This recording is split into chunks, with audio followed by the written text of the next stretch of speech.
Tizakalisa bakasuwe, zakalisa bakasuwe, zakalisa bakasuwe, palimazi ya moyo. Nyimbo bene aimba azibaba Adventist men. Naisa kadala kwa nyimbo inkandi kapasa deka kukuka nyimbo kanga ni mayimba iba disaklasa. Nyimbo hii abusa nkize siku nada za imba nami ngapigwa pesa. Kuti ino algodala ni basi. Fa unoko kusiku muri kuno siku wanu kuboya. Kutireni. Kumeli mwiwanu kwenda drama kile kili chose kuchita sabai. Apart from that kamati kuti la chitabu la china ima kala mindset. Kuti sabada ya kudani. Fika. Chimene hicho chimama cha milabusa. Ndimeso ngali tumwa mulungu malwani usiku alivyoenda pesa mwandikia mingine tu. Mene mulilimu siza masewera. Hakuna kunguloma bajira kuvuta. Kwa maana tunkulanda ndaba yabo nokosa tele. Tini mavuno chuka. So ukaba mindset yodi la chitatu la china ili kwandikira sabata. Chimene hicho kudrama kali mabajeta kunge mushoku right kaya kuti. Kuba kuona no trust me kale siza masewera kwa. Chimene hicho usajisi. Amen. Yesu anakuwa ndizi mai bachisibana muzatine ndiye kasuku amazamo. Tikamati kasuku tikachisimuka mapesa kupiri. Kama tukasije kwa pang'ono kukujuka. Usazuka bro mazamu fikira. Kuba kama ngoita kumamyala ndipo mapesa pera kwenye kukazikika maziwa. Yamba kala baso sisi na bulungalo kwako. Ama kala zambia clean. De akwelengezera Yesu ukhala kasuku amazamo. Kuti Yesu ndiye kasuku amazamo. Mazi awapa kasuku angamina ina kulimuna enda kwedu kaamu apa koma. Hapo sisi na bulungite kama so pamene akwezera ka Yesu ndiye kasuku amazamo. Uthandaza kulanga kuti iniyo kupezeka kupesa chonchi. Mabwera kumene kuli kasuku amazamo. Amen. Amen. So nyimbo ikamali mbiga kuti kamati ndizapezeka pa kasuku uziyimba kuti iweyo ukuzinena we kulonjeza kuti ndizapezeka mu pesa nthawi zonse. Pali kumene kuli kasuku amazamo. Amen. Amen. Chisanzo abusa ngwira akabwera akapeza mpata la sabato kubwera kutepe. Pali malamba kutumira kapezeka. Sapeza kwa Moses mabira kabila kubishi kabila mahotel odula. Abusa ndawira ndigawo odula bela. Janda wa. Amba tamaka kupesa. Fanya na watu kupesa. Kumene kuli kasuku amazamo. Ndikumene Yesu amba pezeka mosavuta. Yesu alikuwa present mujizungu apeza kuja kulikosa. Kwa maana kujira hii na kumpembeza kama kama mama pesa. Makaji sai kwa. Jenga ni pamoja. So kama kuna kwa sababu ndio kama modeli ya Mungu kuja kubwela kumene kupeza kasuku amazamo Yesu. Amen. So nyimbo ya Kristo kwa tena kuji. Hakusa naye yamijia kuona mmene mtikuchita. Hakuna huu. Ataja kutia migira sana ngwe migira mingine tukuchita. Kwa maana kama zile kuchita kuna mafuta kuti zinyi ndio mchite. Ukapika ndipo zimba zilizima onongeka. Amen. Amen. Kwa jabu ndio kuise genuine church. Amen. So tizapezeka pajani akasuka. Titaimba kwa lasi. Zapezeka. Zakalisa bakasu. Zizimba ndio zapezeka pajani. Zakalisa bakasu. Zakalisa bakasu. Palimazi ya mutakunyamula nthawi yana amayi kupita ku Moses mapida kubishi kuti limalo kongo la debe siku suku amazamu. Amen. Tikamati kudziwa Mulungu, tikamati kudziwa kumathandiza kwa. Amen. Utabwera coronavirus. Chimene kita zimwe ndali lonse la zimwe basi. Ndiko kuthamanga ndi civic ama education kuti sanzika zake zidziwe kulimba ndi coronavirus. Amen. Amen. Kudziwa. Pa munthu unomusiya osadziwa kulimba ndi coronavirus. Sisi matenga bono khala chete nthawi imene jakhale kumalaba dayapa. Mapepa kumalemba phunzitsa pa radio kuti munthu adziwe. Amen. So Mulungu wathu akufunika kuti mudziwe sikuti yati dziwe ifeya. Iye anatidziwa kale sana baba. Malemba madero. Koma iliyo ndi ine mudziwe Yesu. Patika mudziwa kiziwa kuenda naye. Kintu kadziwa umadziwa. Zinafika pama kwenda mutekisi osagunda khoma la tekisi. Kuma munthu mutekisa kuti maja wakati kwakati kungolo kumboka baba radio ndiye kuteteza pale. Tinadziwa medika pewere coronavirus. Zina matatizo zina usuku. So kwa uthenga ndio kuti kiye ndidziwe Mulungu. Amen. Tikira mabuku atatu. Buku la Deuteronomy myambo ndi Numberi. Kwa kukulu siti werenga kwa mifanya nthawi. Wane wanapepa kale wane awo. Ndiye tizungo atangochita moyo kama changu akulu ndifandi chile kulongosola. Zambiri chile kulongosola. Chabu ndio kulongosola zopezeka pakasupe. Ndiye unali mawina brother Richard Kaperana. Anabwera ndi uthenga wawo. Mauthenga ambiri chimafulika ndi mene kulimbana Kristu. Kusamada lile kulemba. Aziro wako.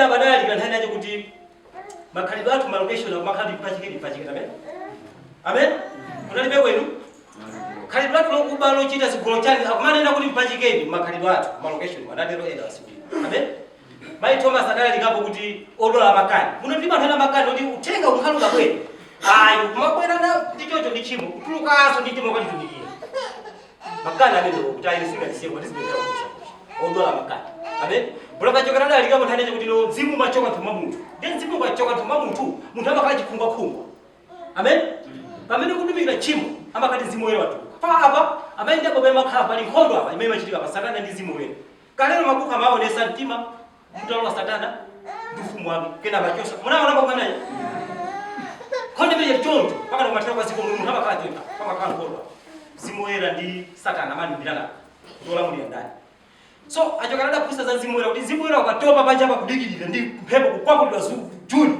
iwo wapangisa kutulusa kulowesa satana chimo kulitumikira mzimu wera makhala ali apa ndi mphepo alipanja pamene malo ali mulungu adamulengerera zikhala muti iwe mzimu wera wapangisa fatumira chimo ama tuwa mzimu khala panja sikuwa kulowa ndufumu wake ndi mzimu apapa dikirira kudikirira pesa suku mulowesa chaka phepe umungu uzapa kwa July alipanja osaendelea ukhala mu alimotentha mkatini ndi akuti amatopa amachoka amen chimo lake mzimu amen je malalika mbiri akakulalikidwa thamu lingati nthawi kodi brother Richard udali mawu ina dadu zako za tientende amen amen ulalipopo tientende ulalipopo dalilo yoyo kuti Yehova kunena kuti anyamata kumpesa ndi azimayi ndi asikana yenda libeni ulendo pita ku Yerusalemu amen inali nthawi imene ana Israeli ukukula lipiri nyanya Farao nduli anthu awawa adali pa vuto lopsa amen akanga zana kunya ndi ifaka sila kama maswala limene pakola wa mako akula kwa gwirira ntchito lero muthawa akubwera ndi asilikali chichitike chani azingoti bila kuponya mazi mwina ndakuti kwa katatu kubwerera hapo kwa nini asikaje yote tendele mkuja usateke ndani hajamanga ndi ifaka kutera cyo kubona Farao kubwera ndi mphamvu zose akatero kuphirisa ngati kubwera kuphiri ukunyanje to kwa bwanji anajamanga ndi infrastructure Mose akudela nkhawa anthu amba kumumuza akumufusa mulungu nzeru Yehova akumuza kuti no auza anthu akati kodi amen nyanja kabiri kotero njauza mpaziyenda sukuti ayimbeyi koma ziyenda zilula kunyanja solution ili kunyanja after ndiko kunyanja kwa solution ipezeka ndiyakuti anthu anamvera mawu Yehova akaenda kulowera kunyanja koma ya maenda kunjenje bila kwamba machezo hapa ndi Mose ndi ela mkamaweka mumpata amati Mose paita na fera konkuja amen brother Richard leo titi kimafuna Yehova ndi kuyenda abe ndo mata mavuta akakule bwaji amen iniyo amayi vuto lani chali mwasi yako ndi Yehova vuto lani chali ba mwasi yako ndi Yehova mapatuka ulendo mwatu mgira chimo lachi gorofa mbele kazi ndi vuto libene aha si vuto libene analiza mbele za ndimpa sikali yetu kutatu kuja ndifuta usiku ndendela upeza mtandadi no ila sababu ndio nyenda zangu na pomolo hii anakwenda uchali choko hii anakwenda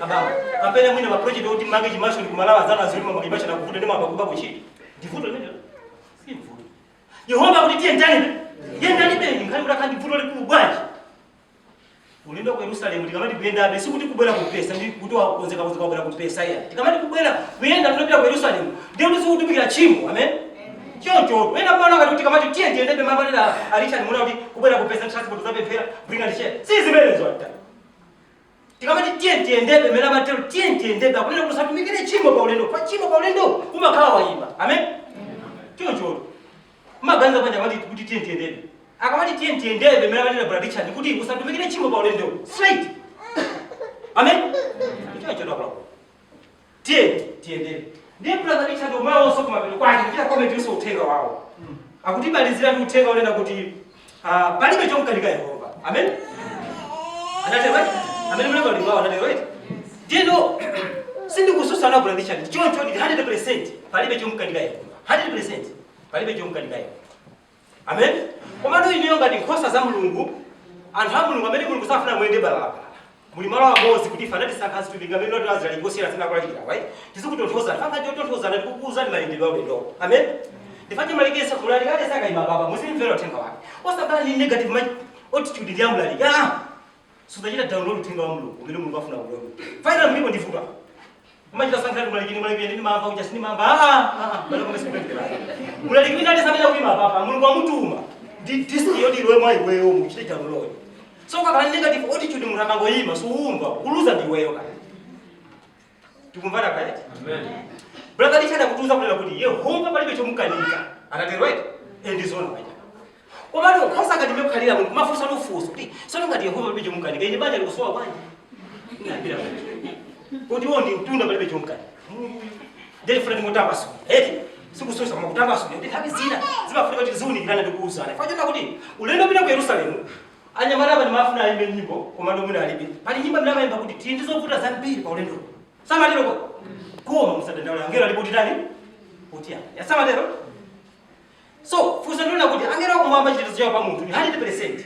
So pano tikapati kuti angelo alipoti yanga mafuta pera kutuma kumana nawo angelo mahali kuti maomba mbona maya ja mama wapa kuti adabwera kuba nyumba angoba foni kumasana apange chipokwete amuna anali kuchira usiku chitezo cha 100% cha Mulungu ucho kodi ni mtunda pale chokukanika anali kuti osatetezera tu zamba basi mama zochiti chose chinachitike ichi fuso tamakaya amen amale na kusoma mwana nyumba fundo ndipele kuma kandi fuso ndi tani ndi mu pesa ndikupempera bwanji sindipeza mwana Mulungu ndakuti pali chokukanika ndikutani ineyo ndamula kira jani ndimobela uchali chituma pempera sindipanga chigolo sindiba faku mukira mai ndaba kuti Yesu Kristo kwenda ndi farisa ngamuzo ndi masuka sabata ndi matenda anapulesa kali sala mwezi ukamapanga izo zolongo soka zimazilikira tu kwenda kujolongo soka fa glasi ndipo kali ndema ngoko so fuso ngomana kuti ndikusuka sabata chifwa chani ene muliba zimaba muna kantheke ne ngoni kama muna nokusenda kanamba muna mwe mwapasa namba wangokuwa sabati 3 days kana kumona zilili kama muna ndadali yako tapana bija kuti wasiya ungo 3 days akupasa chikodi pa fundi chabu chukeni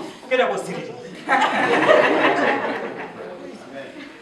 ndima fuso so kumasonkhana kwana Mulungu kuti sono ineyo nyamata ndimafuna ngazi tikamati Mulungu akuthanza kupeza ngazi nkhani kuti Mulungu akuthanza ndalama fa masiku ana makwanda masiku ana achimuna afuna ndalama sizaime zakale ndani ndila pangema kuti zimakhala makolo kuna kukuma na kutani zimakothera bomu koma masiku ano pafuna pabwere ma PS system master of ceremony ndipo zaji zambiri nditi kamati Mulungu akuthandiza nkhani kuti Mulungu akupushira ndalama museo wako ukasuma ndalama kwa mwana 10,000 bayo una ndiswa kusaka zikapa so zikhala bwanji ndikati ndisumeka 10,000 mavuto wako 10,000 chaka ndi mati kwata sale pereka 10,000 inasuma jana pereka Mulungu bachala kwa kwenda nawo chaka china choso nyamata mafuta kukwata muvuto Mulungu akulephera kuti palibe chomukanika amen mafuta kana amene hata mwakhalapo kwa inu Kristu nthawi zina kuti solo Mulungu tikupemphera kumpesani timafuti tikuma nawo kuti Mulungu ali kuti amen timasoka tulandira mafoni munthu ndati limbwe tikuchokera kuti fadi kupemphera Mulungu pali Mulungu akuti chitezo 100% palibe chomukanika sikuchokera kuti amen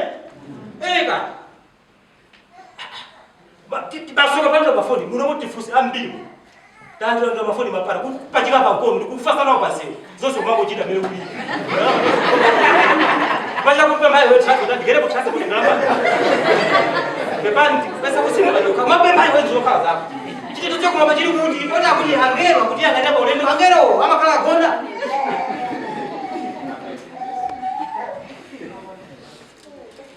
disana afike kutumikwa lelo suna mbete Fotokozele mapembe. Asijulikazanga pele kuli mnazaliki, ngati mutakhala kufukula kuposera pamene palekeza ine ndimutha kufukula kuti akuzala kosera santu kwa kosansi. Siku lalo lalikira kosa zikatani likafika. Koma ndapeza mapembe ndi atatu. Mapembe kamati mapembe lijimemba la fulani Mulungu wako amen. Chipinda kwako amalangiza kwa kukulu uli chipinda. Koma pembe libe malo chitira. Fa kuti akupeza kwa kupanika malo la pembe libe kafika beba. Amen. Pembe libe malo yenu kama kukuza nkanya pembe. Pena pali poso mndakufuna ubebe pepende kanpende. Komano mala mena malingizidwa kuti nyumba mako ulowe ukwate umuze nkhawa zako. Pasamali mara kwa kuti kumuza munthu. So mapembe alipo atatu. Akamapita kulomba mapembe ayo amayi musifuna muzidziwa izinto. Sifazira ina matawa ku Bible study. Zinthu za ku Bible study zinazi. Koma tikuzisakaliza kali fanje tikamati balance ipeza kuti muna salama 20 mbeta chukira.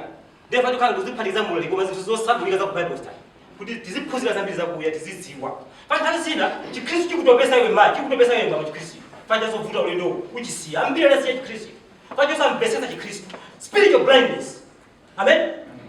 Kulikizi mwebele spiritual blindness ambira la siya fanya spiritual blindness. Wasambesesa chikristo ndi chani. adasiya Kristo kwenda lero kusa anapita kuja bazipeza kwa ochokola msanja Satani. So tukufuna tukutongoza fantu inu andufe kurusa makono siasa. Amen. Amen. Tupeleke sanza yene mwini. Pa 3 mwezi wa 5. Ile ndio bantima kale achokera wana ni wana pesa mwezi wa 5 na kweli. Zina ndio kumana nazo zi. Sina kuuza. Ndatoka kuuza fadha kuuza. Tukuziso mndo wake. Ulendo aka ulichocho. Pena kukoma, pena kwa. Tumfana Kristo mulisande ngo kweli. Ngudi ba ngo. So ndikufuna kuti kuchokera musiku la lero ukamacho kwa bano bale wanga usaza khalili siku lomuzo achaka mundu akulephera kuthandiza mafuta kumene ndawo satheka mundu iswali phela 100% ndichikweza palibe chimulaka bana neraka phela palibe chimulaka kumatufuna lero verses kuti zifukwa zina zikuchokera kuti zoti muna zipeza kacho chiti maya hapa kukanika kapena siku landa zofuna za mtima wako lero amen akili mwezi wa tawi ineyo ndanyamula katoli ngale mwenye simbabisa zinamajira tawo ndipo kwa kazi kwa mapewa ni majira survive kuchokera kale njira yangu pesa drama so dai vomeless fanta kala basi kuona njira yangu pesa drama kwaona sanga swa mpesa obenta leo limozo njira yangu pesa drama tofewa inenda kwa ulipo ifanya kufanya kumpesa za Kristo ndio pesa njira yangu zili bika fanya mwili yako amen kambuni pa mlikuwa Mungu ndi mufufuzani muli balena kukira chizo feo bitano mali so mbao najokera ama kala baba mpando mali kwa ha bitano mbao na stima uchira magira yako hivi pamene Mungu ndikulienda uti kuti nchilo rambo ndipeze hande bale wangu so kusiyana mwe kuchokera Mungu watu ndili mmozi amen Bepelora mabano amaya babosika na nyamane kwambira kwa ihonga libatoka fikira maloti ndikupangira jimbo kufuna amen balo wao ya babeli amen Bepelora chiwili kama lipempele kama bila kumwambia libatoka fikira maloti ndakumva digira ndikupasa munhayeki amen Bana ba 3 Bepelora mukapempele kama bila kumwambia libatoka fikira da ice kupasa kali umvana so bepelora yamba lomatina kuti ndikuchitira zimene kufuna zo ndamba hazo sisi mandena ndani hapo like wala hali hata huna bila kuti zima dalila mkakanji kubicho kuta kwa mbili amen ndibeje kunyuza mu hai so sisi bepelora kutitika zito alipo bible ndio mgawe nganoka amena bepelora bepelora pompo lofuna jona jidai kutubitika po azusaba hakufa bible amen anamaje makalo dikati mwa mwili mlichikuru cyo sasa bikuyo balicha yo tumesana na jitunga kutaya pasi chikuru chako sasa jimaliza sasa jikwanisa paka nikakuta amoni mkunzuza Mungu Mungu akwanisa amen so libende ndi malo ya mbaya mkola kula pempelo zimai zibakabena eneo likabila kumwamba libata kufikira kuti ndikupasa Joshua adapempaswa kuima sili naimbe naimba cheka ameje ni Jonathan adati ayehova ndikufuna kuti afilistiwo tikakwera pa phiri tikauza akamutiona iwane kuti bwera ndikuti se pabe kuti zoti mwadipasa tipita koma tikamone waja tuona kuti thamangira pa phiri kuti kwera tizoti simuna dipasa eti atapempera bempeleja atanyamunga ngwema paphiri acha kuti ndikuone se anyamata awira nani mati matahamu kwa dipasa ki adasesereka kwa solo za Filisti amen pombo Mungu adaya so yamba yitwa kufikira kuti ndikupasa ba condition imene na joyamba condition yamba simuzi ndisifa zonse ma condition yamba zikati kuti mbili kwa mbili Mungu wako pa number 2 ambamela mbili fetili pa ndikutonza zina zimai ndazi baba famba mulipo mavuto sena sena mupempera zovuta zosiyana siyana kwa mwenda zotenga nthawi siku chitika akula ku msana ntima Mulungu watu ngakwa unipa kwa kutonza mapresident nyumba kukanika mapresident pesa kaza kukanika pesa kwa mwana kukanika chani mwana mwana nyumba kusowa hizi ndizi mpwe sada Daudi Mulungu sama na bwana wiki kali kumfana kula ku ambili feti bali ndi pamene poponso izo sowa zanga nambe akalero zipepa kwa mwanzo ndo Mulungu akuna wewe kuti pamene ba as far as ndili mo si mata yakima amen ambili feti pamene popo digira mwana ngati kupasa muthawe wiki kali kumfana kula ku musaza kali ndi Mulungu saka tifuna kuchosa negative attitude ya Mulungu ndi Mulungu basi nakumana ni basi ama kukondera pali ba akula Bana ba 3 Mulungu amataka kuti ice pass Tukumbana mabempera maenda jojo kwina ko asobolebula takala fukula zawo jezera kwenda pesa 3 ice ndikupasa pa condition Mulungu sasa mbana chiti koma kabati ice ndikupasa nthawi mbili tikulowera kuphunziro kuti nthawi ilipo zimakhala zinthu zozayimirira mutembero lako kali kumfana kula kuti timve tikumene kulowera mundistate kuno kwino mpaka download Mulungu akamaza tipempero lako tilafika kumwamba sili kuteka papa zina nini mukupempera kuchokera kale sili kuteka zikukhumulitsa kamusi ya kupempera kali kumfana kula kuti pali zina ndiri kupempera zibambo kusizi kuteka nthawi bwana kufika kongo vomereza basi zimatha kutheka zakafikira muyankho loti ayi sikupasa zimekufuna zidani kodi sizichitika nanga chifukwa chani zimatha zimakala kodi chisazo ndipereke pamene payi mmene David anagubuduka kuzola phulusa kutani kuita nakulu kumuthandiza kupemphera kuti mwana achire Yehova amatekana chofuna cha David amayang'ana kuthembera amabodere sizingatheka amen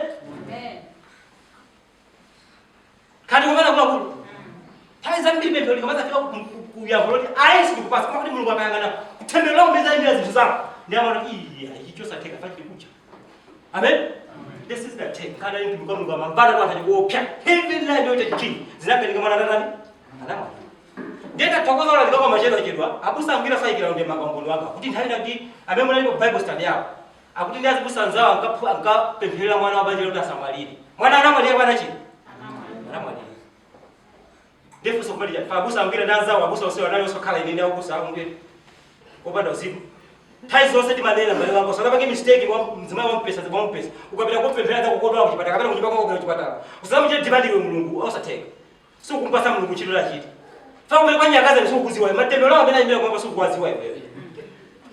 Ubwere pabedi langa kubwa kuchipata kwa Eddington zani utambwe mchitire chifundo kwa Thomas. Andichitire chifundo. Kwa sababu paka demand mumujirisi mwana wewe. Fama sukuziwa zifanye maudadi ya Thomas. Amen. Amen. Zimene zifanye maudadi ya mwana wa David. Amangona kuvutika. Zinali mutembelo kale ndinata na lazima ndabali. Sisi kana teka mwana kuchira. Ndio kwa madara ya sisi ngateka. Fanya ni nyama mutembelo ambaye ndaba mbo. Kinai ndikira mutembelo lako. Sijikalika kufika. Amen. Amen. Eti maona zopepo kama unaona kuti si chimo hiki. Eti matata kusikiliza pa fopa beli bako mulungu anakuta beli yako ino. Zofutuela za kuno pa beli kwa kongo. Wakona foni yako ino pa foni. Matata wao sio ndio kitaka ndio ndio ya baba. Amali kuna kwa swala alina swala kwa. Wale kwesi wa chala ngulu. Hapo mpezo basi. Dingi Aplabu. Jeni sijeni ndo ngoma nenda kumwamba ndio kai kama nenda na sikula kula mbingi. Amen. Utakupezeka mvuto lina mali zibambo. Zintu mwa kusausa hapo yosa sio siokera. Uteka za pita za Emilia mtendo lako kuti ubanga message. Chifukwa Mose mtumika Mulungu. Mulungu abakhulisi bala ilusokoli wake. Eti Aaron ndi Miriam. Makala chiro basi. Pangona ngona kakala kichira kuti bwana. Wao nao. Aaron achimwe ndabwera. Wao nao. Ndio akamati kulingana Mungu kuti Mulungu kumamba anamva zile kunyasa. Tikumbana kwa bure. Message asema ngaba yamba kuzizo kuti Mulungu kumva nao. Amen. Ndikukuza ndi tasema mulipa ndo abasema uzo oli milongo si pesa kuti. Amen. Ndimo siku pesa munene mungope penda nzanga kwa bure ni ngozi. Amen. Bana ba 6 na kale yo mabeza mufundo. Mulungu twali nyezo pakira siku. Miriam anampa sakati. Kumewata kupasa mafuto ngosa kumule kuchiruka kubana kama kumenya baba. Kumweka mama mwina Mulungu hata ndio ambaye wafanya message bwana anza menya baba pakapata wiki. Kumwele kizenda. Mulungu walije zabizo pakira siku. Kaya ndio lilika. Chukua adasika kumwamba kutokera kumwamba Mulungu tu kusika hapo pagwera president muzibani kama tekeseka ndio. Kakali muzibani ndio president kama fika kale MP bani. Kama tu kusika shaka. Ndio tangaza Mulungu kusika kutoka kumwamba. Ndinkanya message. Ni masana bali. Dichimono. Amen. Tawai kana sokoni. Baba ndio tumwe ngomoni kama utali kana. Prepara kwa wewe. Tawi pada ndabe. Tawai kana sokoni anda ataoka mimi message pa pesa. Kali pingo ungabwe. Kale ya message. Ndio kuuza kemali. Message kama banga ni ngozi. Amen. Mulungu amakhala kumva. Amen. Akula mpingo kunini na akula mpingo kwa kufanya. Tose vinda zetu taliza basi. Bali bifanye munyo sazu mulikulaliza. Ndio.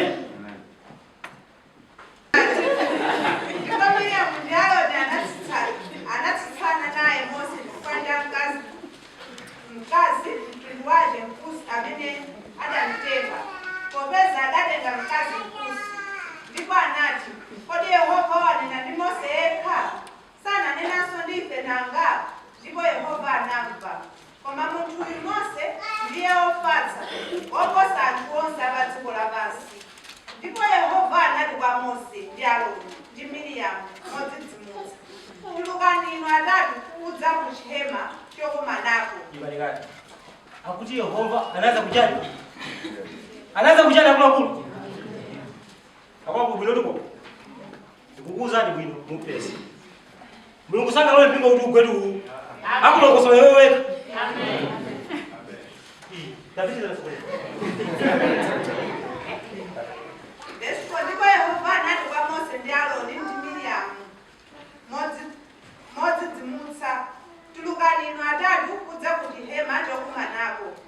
Pamenepo anatuluka atatuwo. Ndipo Yehova anatsika muntambo nayima pa khomo la chihema nayitana Aaroni ndi Miriamu natuluka onse awiri. Ndipo anati, tamvani tsono mawu anga, pakakhala mneneri pakati pa inu, ine Yehova ndizindikiritsa kwa iye masomphenya, ndinene naye mkulota. Sadala mtumiki wanga Mose, ndiye wokhulupirika m'nyumba mwanga Mose.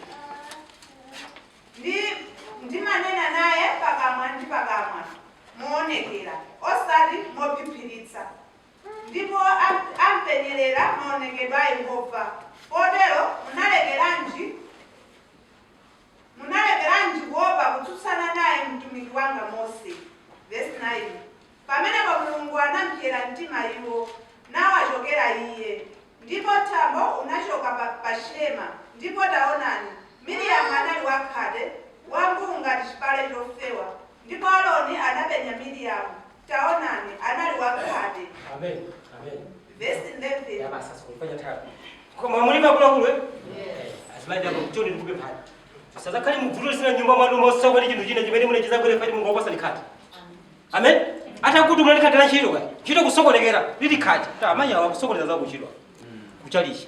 Akula kuluza kwa mpingo umunyonyosoleraje. Pafuta kabila naye. Wasali kunyonyosola. Pa uzizi wakuti Mulungu wakumba zimekole nacho. Ukamazi hapa. Amen. Kiruti babele. Mulipoenda uzo kupeka nkani ya Mungu kumaifalisa. Andu kumanga ikulira. Bwino. Ine ntaiza mbindi kamba kuti atakufalisa bila ene mele siliona. Silimavuti gapo. Nimangopinda pinda zonse mupasa Yesu. Amen.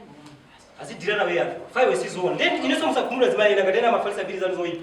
Musabavutike. Osamuza so mundu mutaya ntawo. Boma la kumanga kuti kizacho saifa. So usaja pozizi wa Kristo pamali yo zito tose. Osati kuja kuguluka kuchira kuna kanisa kuzwa ka. Nepo. Sikuvomerezeka umene. Namba 2. Kagulukana. Pa namba 1 mukapita ku Genesis 3 verse 4 mukapeza nkhani imene ndikule nayo pa namba 1 Genesis 3 verse 4. Eti kuti leo pa Genesis 4 verse maka verse 8 pamene mwana wa tebero ndina tulusira lija. Faji bili funa mwana lija. Ndazi namba yemota kuchimwa kumaona wa tebero afika same time no. Kumwamba siku kuguluma kumwamba kuthawi ndi hapo.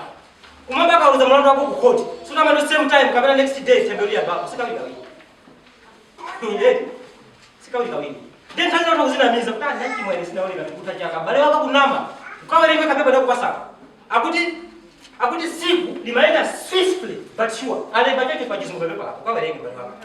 Swiftly but sure. Siku la David hata kachaka mafungo. Mati mwana gamulidwa. Siku ile limaenda pamoja pamoja. Musa bila David. Amen. Alipokoma Musa kwa David siku ile baba. Siku likae. So chimo lako ndio napanga. So same time kwa sikasema kwa siku never. Kati mukana kula kulu. Depa Genesis 4 verse 8. Mukapeza kuti munthu oyamba kufa mutsimula pasa adafade. Atakana mbe wache kai. Mwa ntakanamba kulandira mwazi wa munthu. Tembero ndaba kuchitika so. So kana pa ndika kanzinda kapena kabhunti mawerenga pa Genesis 19. Mukapeza nkhani ya Sodom ndi Gomora. Kagulu kanzinda kena kaji kongo chita zonyaza pamaso pa Mulungu. Sisi kulonse iko kanzinda kena kake panagwa muvuto. Amen. So sile ya vuto ndikagulukana kamene uli. Mulungu tanda kanyasiro la bakulu. Tanza jima zifanye mafuriko lojeza nayo ndikaguluka kamene uli. Kumazifusa ndi kumene uli. Ni ngozi so taizi. Amen. Chifukwa loti adapaka chisango chola kuika kukakhala pakati pa kufoka kale. Fana sina naba kufoka munthu amene ndo najo ina. Ana walo kufoka kale. Koma yota lota nakopeka ndi chachacha. Kati kumvana.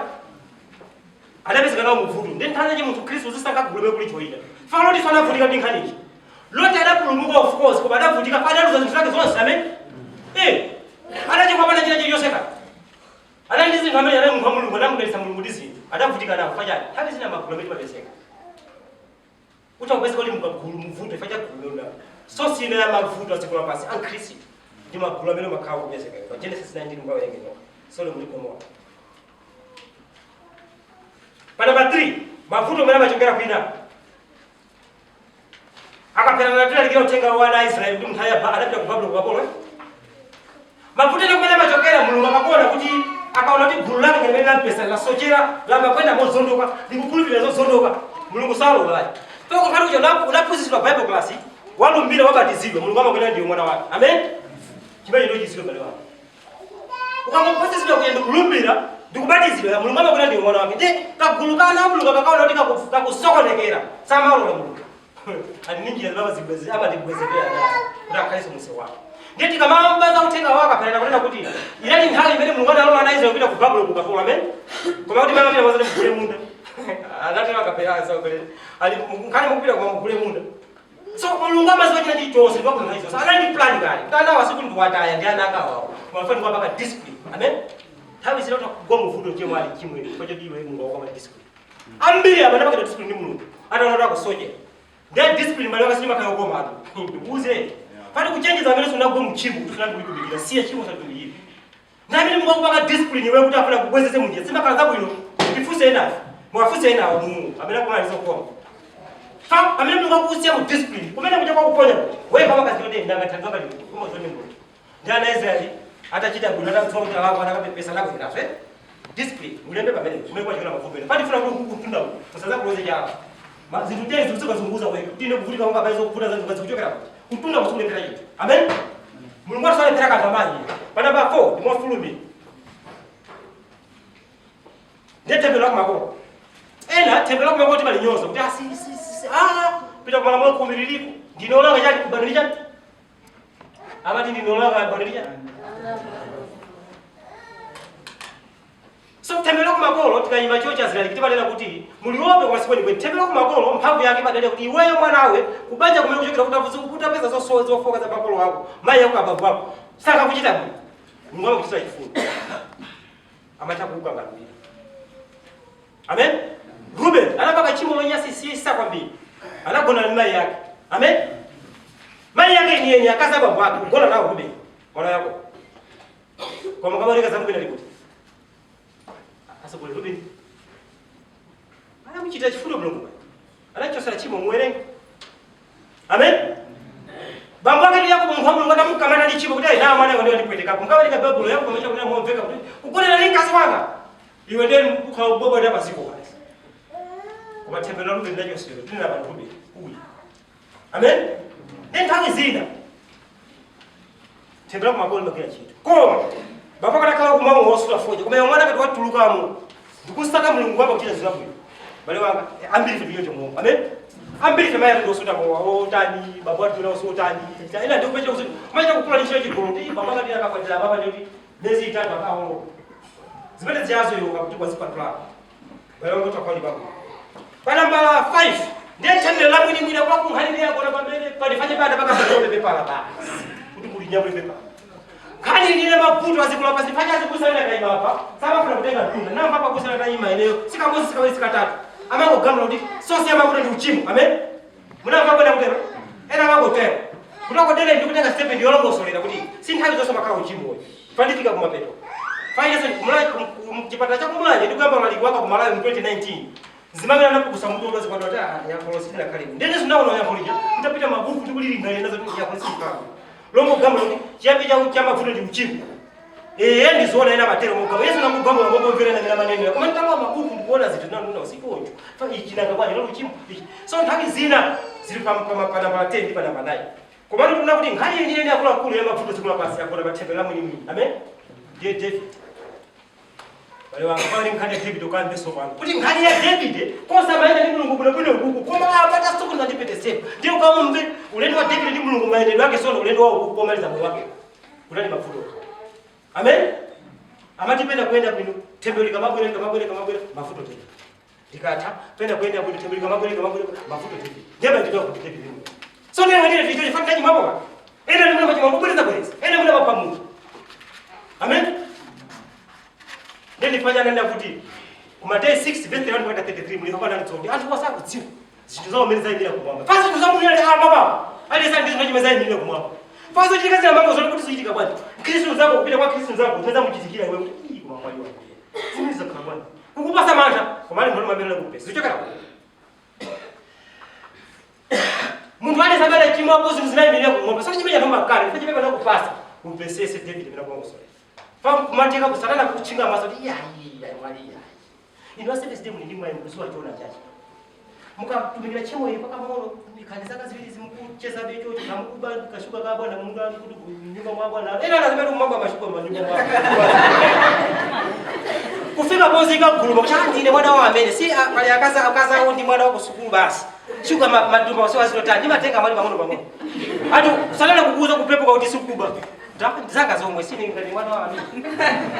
Ndia kuzokumati shuka wamba pepa lako. Kuti sufuna zikunyumba kwa zukulu shuka. Umapika pasi pa hadi bagizi zako zinazo pamwamba. Kosa mugira maji maji utaka mambo ku September.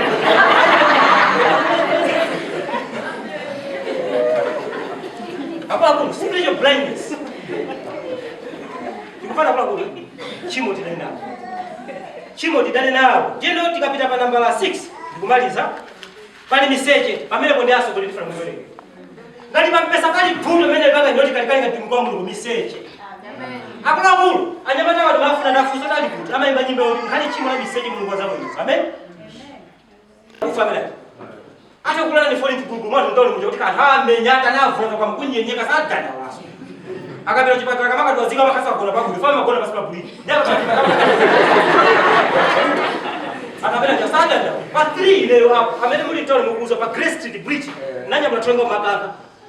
Asogona nati beza mama mimi maika siku kwa mazaka. Eti nimapita kubele kwa siasa kwa mabaka boga yama ndikusia kwa mazaka. Asogona nati beza mama. Nimapita kubele kwa katole yako. Nikasiezi kwa. Kwa sababu mbuyo ndinada kwa robot ina kaolokeni. Ndafa bwana. Alili akulu wa mutanga ndilo bwana. Mujama fusa nikikamuji kifunaji uende mutanga kile. Akula ku. Mimi ndakika maana nauti gari mudaye makusogole kuliga marobo yesa ajime tidikire. Pamene pa. Pamene pada ase mwayo uti kauluza kumjira ataka na musicheke. Mpendo wetu usima 6 yao. Wina mpendo 6 yao. Iwe tikubala. Amwana tukubala lika pa 3 tu mwezi wa tawo. Tena kuloko basana ba Grace tipa mkala ba busy mafusa ndo kuzwa mdomo. Sikuna mali kutaji. Chocho ngunda mundu atukumana kuiba chete bamule kusukupa mpeni. Fa kuloko ni chocho baje.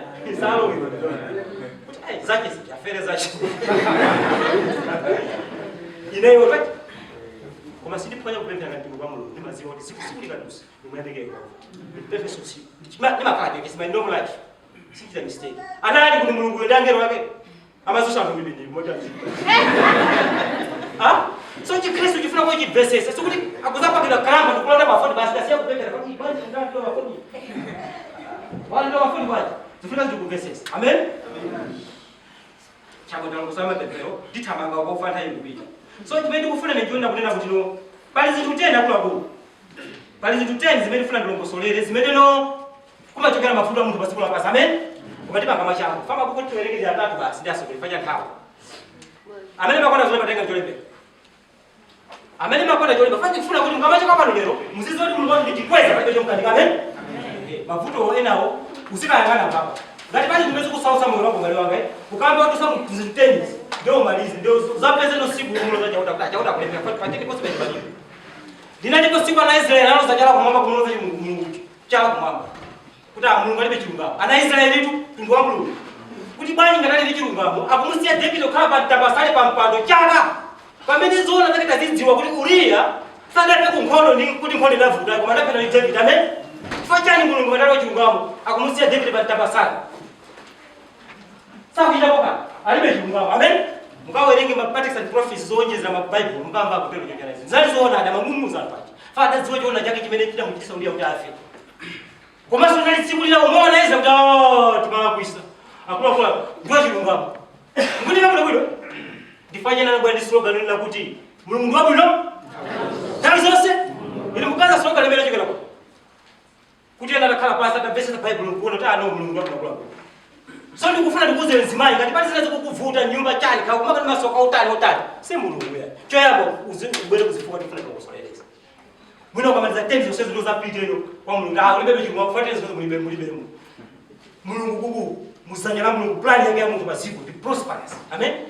Mupite ku chapter 2 ya Yobu akunena mu denda wa kwambiri kumuuza Satana ifo chani tanzonse kubwera kwa ndiko zana zuzika Yobu pamene sa kwenda kutani chabu aji nyamata ku Bible class kubele kumakhala akapera ndi achokera nthawi za ndena kula mpingo Kawiri kale kwa malai kwa Bible class. Pale pera kuvuka kusunga fuso lile la kwa Nyamata. Lo afisa kula priest of Bible class. Amati akalongo solera zamkanga logo mwamba za satana zimana chita na hapo jina basi. Mwachiduli. Anyamata kwa fuso chifanya hana mlongosole huko. Amen. Ile fuso sura ile kwa Bible class kufuso ndio jamaa. Kwa hiyo sana mlongosole kwa kutasa kwa sababu za sokolezi. Ino ndeka fuso la 3 kwa Nyamata loti solution nenda liti. Yongo mkoza kongo kumabaka. Kakale nipataya kapa Bible fuso meta likudumwa molimba moyo da sasa Mungu anapaka Bible. Tetu kubera lia tunaona kuti Mungu sala kisa. Amen. Kimene hicho fuso lo kinyamule. Fakuja uza kandi solution ya nala kisabe ko. Sala. Kadi ngomana kula kula. Kukala kama ndiye homba. Ada manga solution yangu mena lili akimwona ni kweli kesi pepa disudi sadaka. Kaiba. Bora jimela bela nje. Ajimela bela. Hiji ndi kwa jibu pasani. Kwa kudula mtu mtu fa kusudi. Bele ko. Atene kaka yeye. Bele kata kama sasa bele fandi lu na kutuma dine bulu panga ndo kupanda.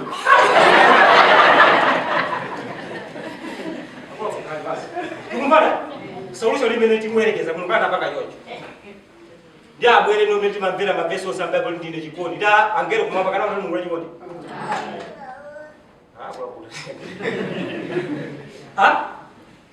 Ngale ni nyumba kandi ana follow. Yamwe ndo kuruguza wakafukula kwenye pa futi. Isa dapye waita fana ngoja jitalipoti kwa Mungu ndeka chikwa chukapa. Ana atatu osala wa nyumba zikona ndi jikoni. Chifukazi kungo panga meseka le possibility itaseka. So limene lo ndiyango limozi labda amene labda ku Bible class kwa na mayoyo puzi sana ku Bible class. Ndima yakwenda kuti Mulungu sala apise God is God. Ngakali pano pazikula pasi kuti Mulungu akatali kuti mbokula ndembelebeza chikoti mazimba zile basi kuti. First kuzikuopa na mene mistake iba. Tukumana kula kuti. Je, ndikumati sokono Yehova ali atatiwa tu. Uyu wasokoneza kumwamba. Kumwamba kosa kwa sokonekera kwa bole chipiki kisoro chifacha uyu. Komando iwo anajibatima baki. Nawo muteka kumponya pasiku pamene bali fyati. Pamene ndio sokoneza kwazi lizo churu. Komanso sana mulando Mulungu wonse. Tifali sima muona ife. Amen. Sini muona ife. Fasta na mulande zonse. Komanso ndi zilizo pangasi. Mungu kujana pangira njoka pamaso na Farao. Napanga na masenga. Anamba kuchire kuja Mose akuzwa ndi Mulungu kuti ukapita kule ukapanga njoka choni. Ndiye adamva adatamanga mu mchiro yake muzeu zake. Kupita kwa panga masenga utakuwa huko. Achitika njoka. Ndiye pesa kamuze Farao kuti akapanga Mose akadandaula bure kwa hiyo. Na pesa ni mbali naye. Amen. Ali ni mpavu za kupanga hizo ngati wopule. Amen. Tukumana kwa huko. Tufakiana tateo adalima ntima kuntenga yeye ndo ndipo nyela chapasi. Sana tiponde. Na ngatateo kumwamba kwa kwembe kizabanyi pa mpando kuti fetika fika moenda kuno mokhala ndamene osokoniza. Fa muntu okosokoniza yo. Mukamaleka Bible nchito yaji sakona tulu. Amen. 24 hours satana nchito yaji. Tifanya watu za Kristo samalani. Don't take any minute kutumika satana ni ngozi. Akupesa. Taizo sama kontrola mbwe basi kukola akupesa. Ndi nchito ya satana mesagona. So na tateo adayo limbatima bwa lifa nao bano pasiku. Uyojuruka nzeru ndo soneka di maso tizilimbana naye. Ndipo Efeso kukuza zile za mkondo kumenya na David. Zakulija. Abadiani. Kwa Efeso mni tifale zile za Mungu. Siyama sogerenga zishi. Amen. Atate kibera kudalira kumwamba payiwe ndini mwana wo pasiku. Sinkhani yone na kutati kuta kupasi zile zoti ukamoda sana kuponyere nkondo. Mulungu wanu achemwali amayi ngati kumwamba kudika kuti siku linamwenda kuti mukafika kumwamba muzinda wake. Ninkhani ndakuti. Kalwerengera pa sokwerengera asokuletu. Achowerengerachi. Miyambo 22 verses. Usiweji pena madali atati kumwamba. Atati saopa kuti tukana nziko satana. Amen. Ndakale Yesu adani akuti pa mpiraji mkamako mkirena adani akuti atati sini kupembera ndo majose nziko. Atati wewe? Amen kulipa bali maulika Bible. Atati sini kupembera ndo majose nziko watu waya. Akale momo nziko mwangatete atati wewe? Ikale beli satana yemwe. Makombo ndi ziko lona mabazi kuzidu sana. 22 verses. 22 verse 6. Kunzitsa mwana kwa yamba njira yaje ndipo angakhala adakala pasadza yokapo. Amen. Kadwe lingaso pa Deuteronomy. Deuteronomy 31. Deuteronomy 31 verse 1 to verse 12 to 13. yeah, Deuteronomy 31 verse 12. sonkhanitsa anthu amuna ndi akazi ndi ana ang'ono ndi mlendo okhala m'mudzi mwanu amve kuti aphunzire kuopa Yehova Mulungu wanu ndi kusamalira kuchita mawu onse a chilamulo ichi, ndi kuti ana awo osadziwa amve naphunzire kuopa Yehova Mulungu wanu masiku onse akukhala ndi moyo ndi inu ku dziko kumene muwolokera Yorodani kulilandira likhale lanu. Amen. Ulindi sana kulungula kula kwe. Kukamera kwa mapeli kwa uthenga. Fakuna ulinde kutama walinga nithawa. Timvese sana. Tukumbana kulungula. Mulungu ali kumwamba. Satana anasokoneza kumwamba anakugesa pasipo. Osokoneza tinaye feli makana. Kama mukitama dalili kwa Satana ni more than wewe. Satana ni more than leo. Ndifanya kuphunzira ndikuziwa zona zake. Amen. Asitu. Ndifanya tu mwana waje kuzasindika chiona cha kutipasa. Kuti chimene chocho chichigwirise ntchito. Ndechile cha mphavu chaiwe ndini kuti tiyenda mpaka tikakumana ndi Mulungu wathu kumzika wazayo. Amen. Basi azula kamera ni pende mazo zimezo nzula kati nzula zibambo sale pembe ndo sisi giatu si fe timango zende ndifaika kwa mwana wangu tipa pasa hapa pasile tukumbana kwako chimene Mulungu atakudalia kumwamba pa mpando wake kuti anangawa kumpesa azandipeza kuno kumwamba saka kudalia chida kuti akupase chida zida zilongweza kwa Efeso kubacha chikulu iweyo chiona imone chilandira kucha. Amen. Amen. Basi ndifanye Yehova kunena ku Mlembo 6 Mlembo 22:6 kuti phunzitsa mwana wako. Amen. Yehova kudalia kuphunzitsa ndifanye khola za kuphunzitsa mwana wa Mulungu sakondwera naye ndikuza nzona ni mtumiki wa Mulungu sikumuthandiza mwana iwe sikumuthandiza Mulungu uyu phunzitsa mwana wako fa chimene akudziwa Yehova ndikuti ukaphunzira uzenda mu msewu. Satana alibe mphamvu ndilo kwenda msewu. Amen. So ndinanena thaina kula kwa David kuti zikanatheka Mulungu kumuteteza mtumiki wake David heavenly anointed king kuti asachimwe ndi Bathsheba. Nati chani? Nati kuti akatha kumusekula zibawo cha mimba. Bala mimba Mungu sekula Musa ziba. So chikaza ndikulephereka. Mulungu aninjira mamiliyoni otetezera Mulungu. Amen. Kwa Mulungu sawa na zimenezo. Amayi mukalopa wasepo mukamapanga weba kutumikira chimo ndi munthu wachigolo. Amango yanga. Sura kama kizoni ndama ikusoni mukugula matata.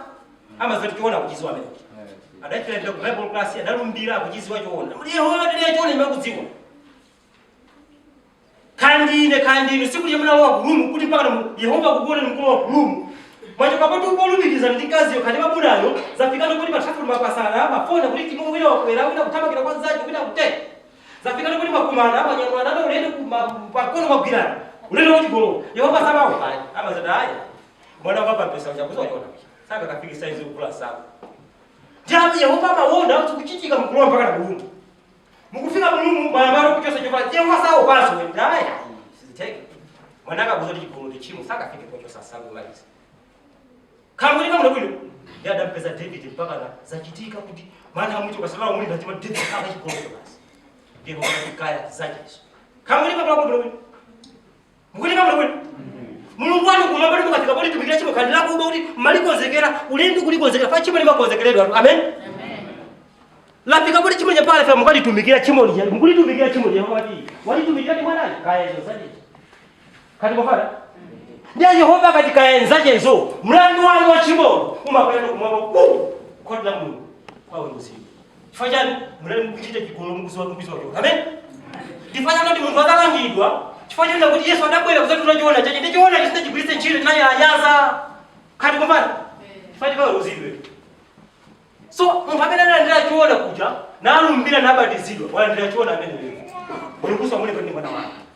Ndiye haimene wewe wafika potu utaziwa chiona kujimvula kujisia Satana ijida kupesesa Satana. Pastor kana sangonyesa Mulungu kabisa kwa mafundo. Hata sisi afundo kwa hiyo zachimwe bafuna kujumingire ngoma yakaka. Ndio mafika kwa Mungu nzee Satana kupesesa ni kwa hiyo. Chiona kujimvula. Mungu nyuma yako kudesa kukulisa kuu. Chiona kujimvula. Ndio kupachika. Pamele usomo wako umeenda kula kwa. Ndio mwana David udafera kwa. Fanda kuzoa chiona chake kulichigolo yani chimo. So pamene mwana David udafera kumwamba. Kumwamba nthawi zonse amaita pabirudini chimo likakwera. Chikawo chimakairo mtendo lako. Ndiye khanya ikulu imene masala imene ikhali kuchita nayo kathaika sala. Kwa hiyo nakuti ndifuna umpesese. Famu akamati kuti Yesu anakuza zimayi kuti pita kwa masala chimwe so mwana kana maobe chake. bali basima kuti pita kwa sakimweso sama kana kuti limiti ya kulula kwa Mulungu wa pata kulula ita msense mukuziwa kwa Mulungu wafe kuti kukulukira kwa mwingine masimu kita msense ndi kimena mwapela Yesu kungumuza lizimaye pita kwa kwa kwa kusubira kwa njana kwa kumuza yote akula kulu Kristo ndiye ndiye sitofewa kama ndule ndo sio fewa tikapigira mofuna kulipa timu kana jeni kibende tungana pale abana mera muza Yesu muntu kuti pita sakachimwe sama opera kwenda kuti tawina yonse imene yokuchimwa uli wonu unazochona chachi munaona koma kwenda kuli tatendi komera ngeto akula kuli fani ndikuuze ndi mukamana anthu ena mwena kulopa kutumikira chimo pamene ngachisiya kuti sindifunazo ngani ndiona kuti kuche kweli kweli bila matembelo akuti ukhali choncho ukali ndi kuma David mukamuka David akukanisisa kugunda za chimo ndani lonse noze khali zomwezo ndiziona nazo zikola kwansi khali mufana kula kuli ena mulipela simple kwambiri munabatizira kuno bwino munandira chona tena mungwabwera sikokucha pati ina mali ndaona kuti nezi itatu iyi tasiyana na meja fanda batizira mwana kuti ndikuvutika panja iya mali ndipo sura mali anaindi jira nyumba fa mali mwezi uja kama ngoza tuchasha nyingwezi akuda kukozekera kulima glasa nyumba mali yangu mala amen gozi mene chemwa kandi kusimizele Tangi nali yosemera kukuliza chibo la chigololo kandi la kuba mulando kuti hazo manani kumakwera amen ufuna safuna uchibo wena uzocho na chachi kuti ndimene chocho David anatero usindi kufunanso ndiwonjezeka tundo kali kumamba kuti Yesu anati iza nole madothola disenze kati pamene acha machimo lukwa kula pama khulukira tamu amen akuti ndichimo lokhala munthu ola ochimwa limamveka kumamba la kula pachimo amen same time amayi imene opepera kuti Mulungu kulaka kukhulukira same time kufa inyoka ndipanda mbala mukapeza chipuluzo famula mdala amen koma sisi kugwiriza na nkhani yazo sawa sasa Mungu mwana wangu afanye chimo lako pamene paka kanisa lilo kwa vese bali wako ndele ndapa vese mimi kuuza muri mpeni nayo mpeni wi akana chikuta bali mwana kwenda pesa wafa kweli mtu na mpendele masiksi ni masewe anaimbi kama para pipi zichoka nani usiku ndapepela Mungu pemba mama ndikazoma pepela aso ndati mutiteteze siku fasi kunropya musamati tenge siku na mai siku lose ena mulima sewe na baba chifanya kantipa kufuna kutungira chimo lile semfuna kwa mugwezi Mulungu mpaka kuti kuteteza kutaka katika masimbikiza zo pemphera zili kuti mawa zikatiso ndikwere kukuzi ndivu ena baba sifanya zimezo bali wamba kutaya tawa mama wa Mulungu sana ndi siku pemphera moba ipeku ndi kuopya usiku la ile tumetuyo ukijeka zitu unakula kule kunoko usiku ukijeka zitu nani nda pemphera mababa bali Mulungu sana kuza njira yozera kapena Anataka kwa mashimozi. Hata wanafia hapa futa. Fati nalimba. Nakabona kale tembele wako fika ngo paka ngo kukuta. Nalimba. Ndio kulimba na kwa Grace Street tu kama robot. Amene mkwazi wao kwa busy. Kwa ndio sasa ndizungulia na chete kitolo mmoja. Tani mena bai tembele kuoloka. Kali ba moto kali mazima uloka. Tumfanya.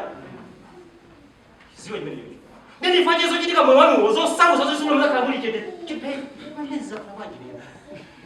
Susu nani kumpesa ni mpunga wa baba safari.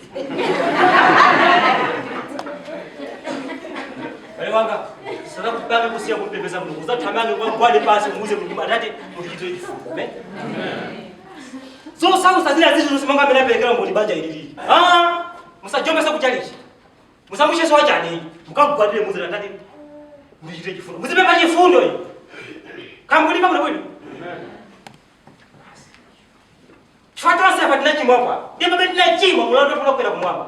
Ena makana hizo tia sisi kuiza. Ndio faida paka foto kama pepa uchuru. Kutu unyamulio kwa weleke. Fanya ni buku ilili. Ineso ndana nikanyaza kwa kama buku wote za Bible. Awali hapo ni wabuku. Usiweleke.